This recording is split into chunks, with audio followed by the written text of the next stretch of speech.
In this lesson, I'm going to try to help you understand the concept of channels and masks.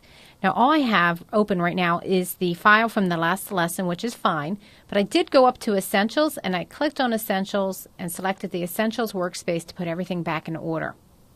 Now, if you don't see the Channels panel, go under Window, Channels to pull that up. And you'll notice that the channels that appear are relevant to the type of file I have. I have an RGB file, so I have a channel for red, green, blue. If I were working in a CMYK file, I would have cyan, magenta, yellow, and black. A little bit of trivia for you. Black is not B, it is K, because in the printing world, the black plate was used as the key to register or line up all the other plates. So there's some trivia for you. You'll also notice that I have an additional mask in here called Flower Mask. Now I'm pulling out the Layers tab so that you can see my layers.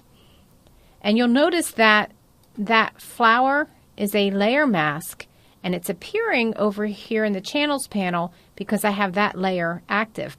But if I switch to Top Suitcase, you'll see that that is the mask that appears. Or Suitcase, and now no mask appears. Now, how can I take advantage of this for myself? A couple ways.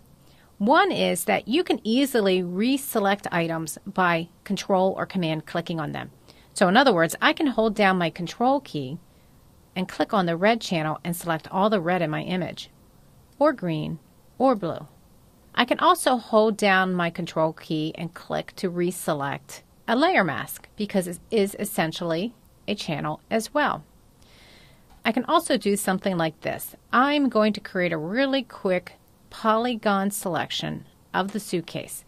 So I make sure the suitcase layer is active, and I am just quickly clicking around the suitcase. Now understand that I'm not being perfect because I am not actually going to use this selection for anything. The focus of this exercise is to teach you how to save a selection. You'll notice that once I have a selection, if I choose Select, I can save a selection. And I'm asked, what document do you want to save this in? Well, of course this one, because I'm working in it. And this selection is going to be called Suitcase. It's the name of my active selection. And it's going to create a new channel. Click OK. And you'll notice that now, in my Channels panel, is an additional channel called Suitcase. I can deselect, Control D or Command D. I can reselect this at any time. I could close my file and 3 months later come back and say, I want to reselect this by holding down my Control or Command key and clicking on it. You can also load your selection using Select, Load Selection, and any available channels will appear in the channel drop-down menu. Now here's something kind of neat. Let's say that I want to do something a little bit different. I'm going to go ahead and make a selection of the flower again by holding down my Control key.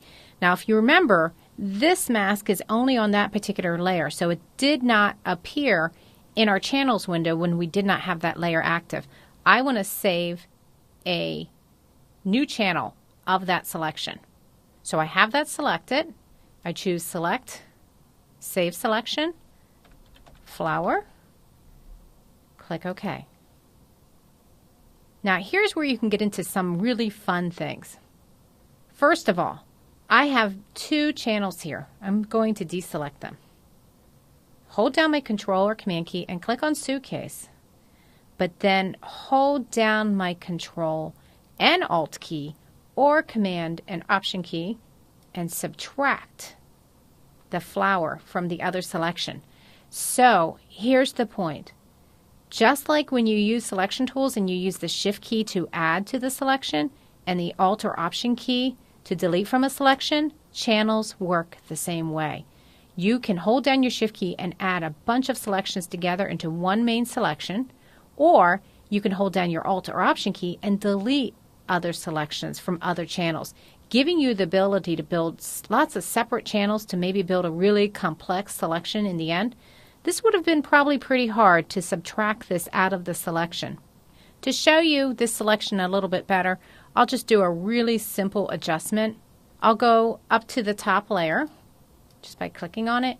I'll choose that I'm going to create a curves adjustment layer and just darken this up a little bit so you can see that in actuality is totally deleted from the selection, that flower selection.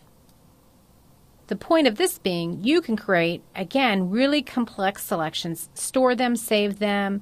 You can even use the channels menu. So for instance, if I come back into load selection, I can choose the channel I want to load. I can choose to invert it. I can also choose that once I have it loaded, let me go ahead and load that selection. Go back to select load selection. I can choose flower and state under operation that I want to add it to the selection, subtract it, or intersect it with the selection. So lots of choices that you can use when you start to understand the concept of channels.